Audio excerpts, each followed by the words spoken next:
Good day, folks, and welcome back to Ed's Garage at Bannister Hyundai. Today, something a little different, a 2004 Cadillac XLR in the base trim. All right, I know this is a bit of an odd review for my channel, but I have always loved these cars. I think they're super cool looking, and honestly, when we got this one in on trade, I was stunned. This thing is a prime example of a pre-owned vehicle that has been well kept. So what I want to do today is I want to show you everything about this vehicle and just show you how advanced it was for something that's that old. We're talking, what are we looking at? 16, 17, 18, 19 years old now, and it is actually quite advanced for its time. Starting off with the front end of the XLR, you'll notice actually that there is very little in the way of like road rash. This thing is really clean. There's a few little rock chips in the front, nothing major, but we've got what I can only assume is HID headlights, because I don't think they really used LED headlights back then, but they're a projection light. It looks like they might actually be capable of turning with the steering, but I'm not sure about that. But you've got reflective turn signals, a little bit of sort of not wear, but aging on the turn signal there. It's got reflective fog lights, and then further over you can see you get that big beautiful grille. Now I don't know what you guys think about the styling, but I've always really liked this knife edge styling. I think it looks really good. Also in the front here, in the bumper, you can see there's these sort of two tinted sections that are meant to look like they're part of the grille. However, I think they might house a forward-facing radar system, because this vehicle actually has, get this, adaptive cruise. For a 2004 to have adaptive cruise is super cool. You may also notice that there is little nozzles here. These are for cleaning the headlights, so that actually sprays windshield washer fluid onto the headlights, which is kind of neat. Coming around to the side, you can see we've got the very chrome looking aluminum alloy rims. Now these are a P235 50 18-inch, so not bad. Right next to that, of course, we have the Sport XLR badging there, and some very clean lines coming down the side. One of the things I like about this car is it actually uses an electronic button for the release. So check that out. That is your button there for the door handle. Same thing on the inside, which I'll show you in a bit. Coming around to the back, you can see we've actually got LED taillights. Look at that. So there's actually LEDs on the back here. And the middle of the vehicle, quad chrome exhaust, and they actually look really good. You can also see we've got backup sensors on this vehicle as well. And of course, this is the trunk. I don't know if there's a way to, yeah, there is a way to open it up here by the looks of it, but I must be doing it wrong. So I'm gonna pop the trunk real quick. That can be done with this button right here. So open that up, and you'll notice the actual trunk lifts automatically. So there's actually a powered trunk release, which is kind of cool. Now with the top down, of course, there's very little room in the trunk, but you do have a little cargo net here, and you could probably stick, yeah, there's a little bit of room under there, which is kind of cool. Now, the top coming down is a bit of a slow process. Let me show you.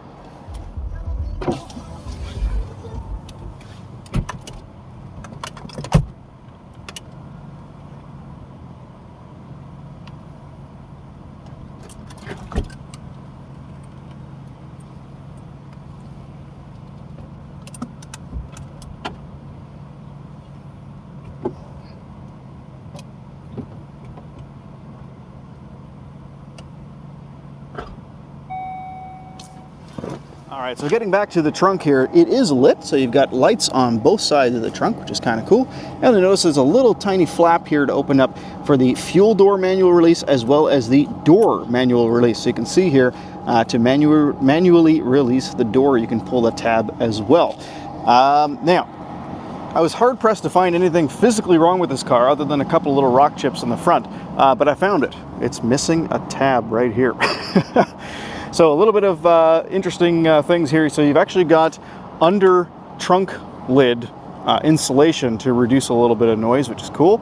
And of course you got the button here to close the trunk. So let's let that go. And on the back you can see this is a V8. It's the Northstar 4.6 V8. Let's have a look at that next. All right, the handle for the hood release is just down here. So we'll give that a tug.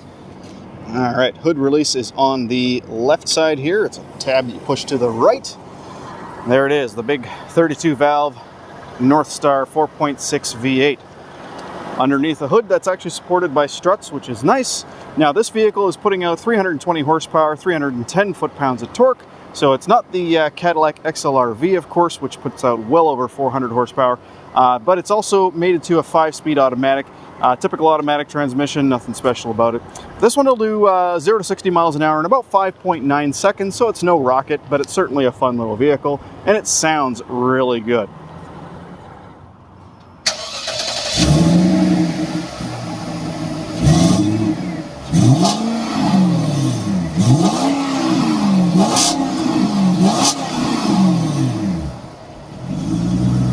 A nice touch under the hood is, of course, all of the covering here to reduce engine noise. You can actually see the Cadillac emblem in that as well, and there's a little light under here as well that presumably comes on when it's dark out, but it's not on right now. As far as layout, everything is reasonably well laid out. You get your battery there, which is easily accessible. Fuse box is easily accessible. You can see it's taking cold air in from the front of the vehicle here into the intake.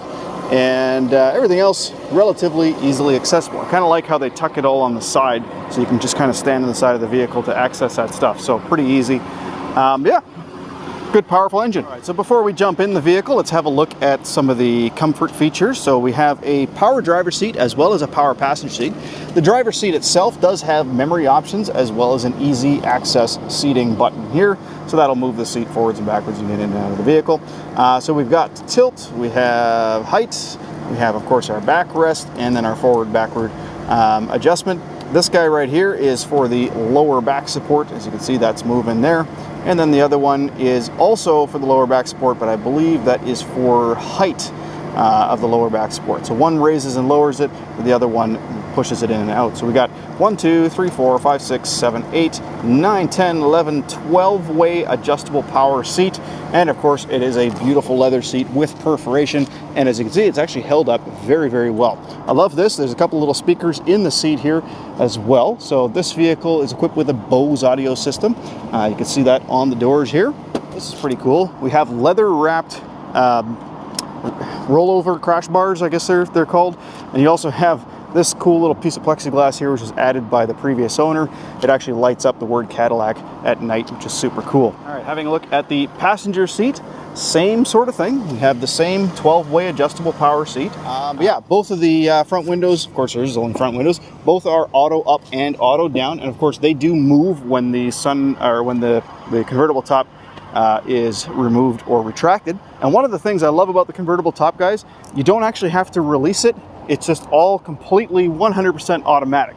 So while it is a little bit on the slower side, you don't have to remember to release any latches inside the vehicle. All right, having a quick look at the door here, you can see that the button to open the door is right there. So there's no actual latch other than down here on the floor. So it's an emergency release mechanism for the door if it doesn't want to open. So it's got one on the inside for emergencies, and then of course the one in the trunk for emergencies as well if you're outside the vehicle. Nice touch in the door here is a little storage compartment that's actually lined with felt, and it actually feels very premium going in and out as well, which is surprising for any sort of GM product of this vintage. But also leather wrapped door, lots of soft touch materials here. It's a very, very nicely appointed door. Having a look at the dashboard now, we're going to jump into the vehicle.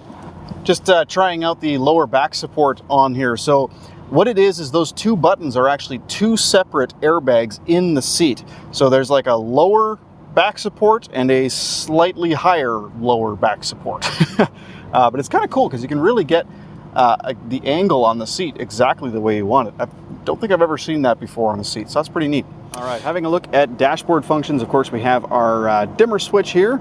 So that's all of the panel lighting, and then we have a button that says dimmer because it actually has, check this out, I don't know if you can see it, but it has a head-up display. I'm going to try to zoom in on it there. There you can see it right there, 0 kilometers an hour.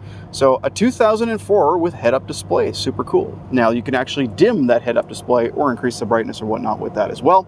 And you can raise and lower the head-up display with this button here.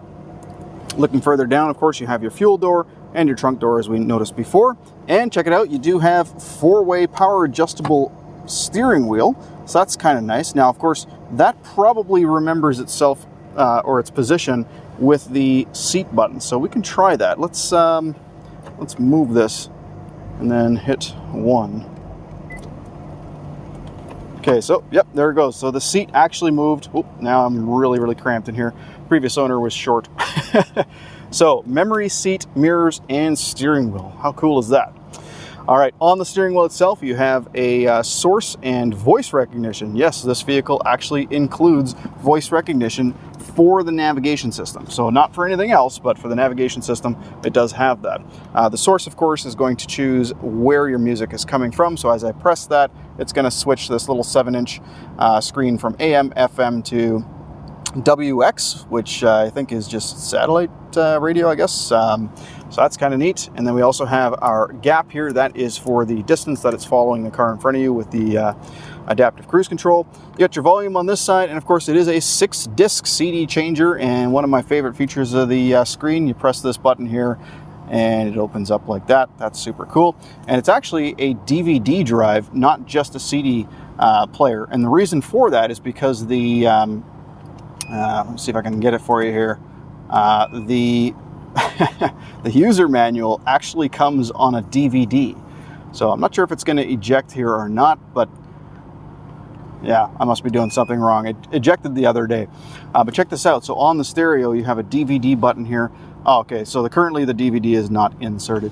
And then you also have the 6-disc changer down here.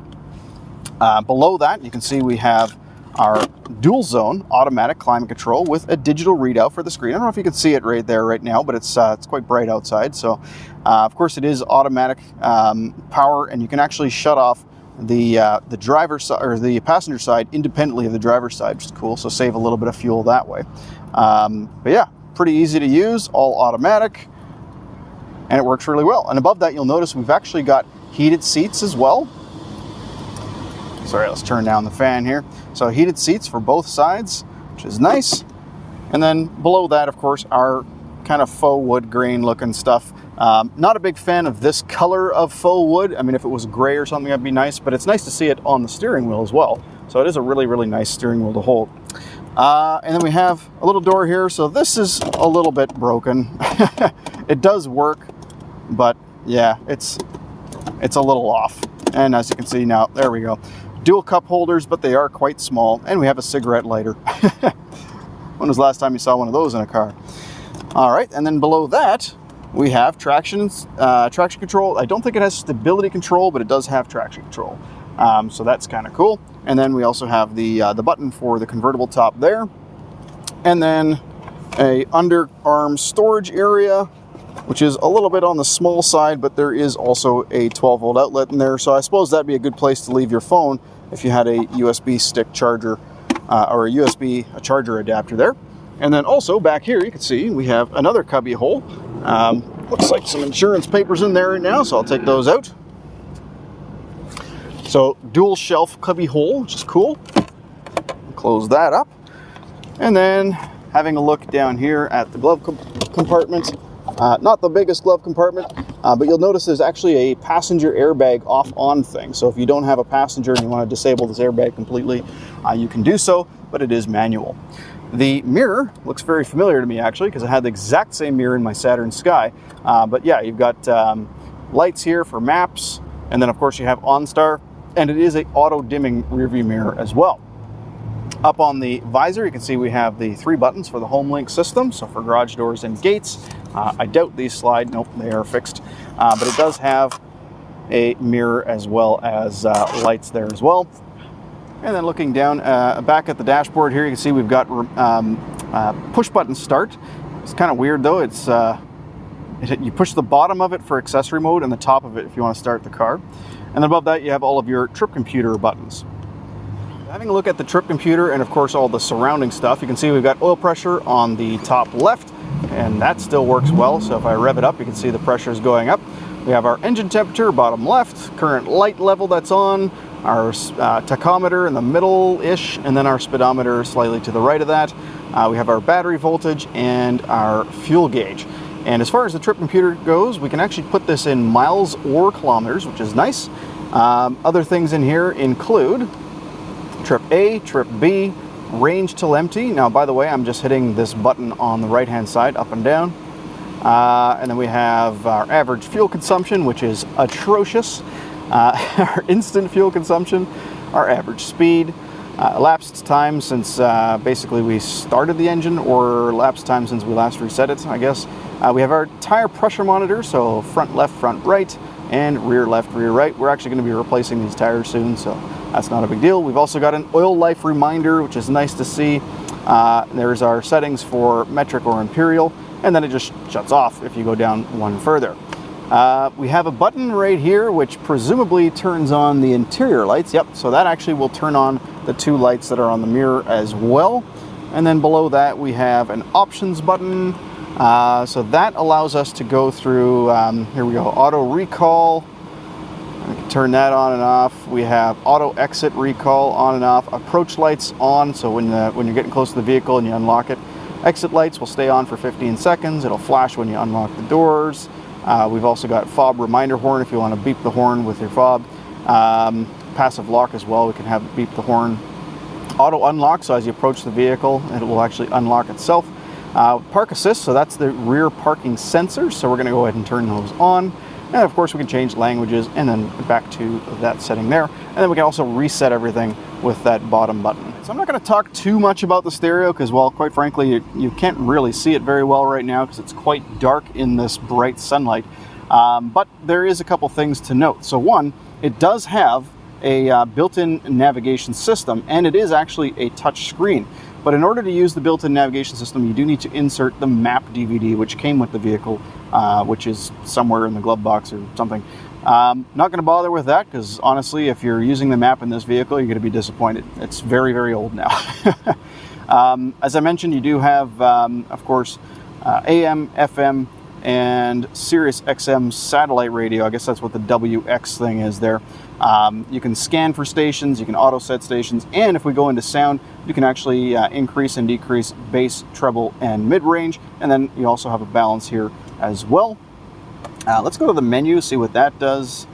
Nope, just once. So I guess everything over here is for the navigation system, and everything over here is generally for the stereo. This button right here allows you to change your, let me see here, so you got screen adjust. Let's brighten that up. So that's kind of good to see, actually. Let's brighten that screen up. Definitely needs more contrast in this bright weather. You can also shut the screen off here. We have day and night settings. I'm just going to put it on automatic though. Hit set to set that. Screen adjust. That's where we just were. The clock settings are here. We've even got GPS time. Check it out. That's pretty cool. Change the time zone though. Let's put that on Pacific Central here. Or Pacific Standard. There we go. I got a bee in here. It's alive too. I'm going to be careful. Alright, so that's pretty cool. We also have a daylight savings time option, which we do need right now because that is the correct time now, 12:49. So I'll hit return, and we've already been in sound. So preset selection, we have home and away. So I guess that's if you're driving outside of your local area, you have some presets. Display presets on map, interesting. Let's turn that on, why not? And then automatic volume control. So presumably that's for when you speed up, it'll increase the volume. Cool. And then the power button basically will shut off the radio, and if we hold it, it just gives you the Cadillac emblem. Neat. All right, so I think I'm going to end the video there. There's not really a whole lot much more to talk about. I'm getting bugs landing on me now. I'm going to go ahead and put the top up here while I finish up. If you guys liked this little retro review, by all means, don't forget to hit like and subscribe for future videos similar to this, although they're going to be pretty rare because most of the video reviews that I do are on newer vehicles. There goes the top. Super cool. And it's still not quite done. But anyway, if you have any comments, concerns, don't forget to leave a comment below or a question. I'm happy to answer whatever questions I can. Thank you so much for watching, and have a wonderful day.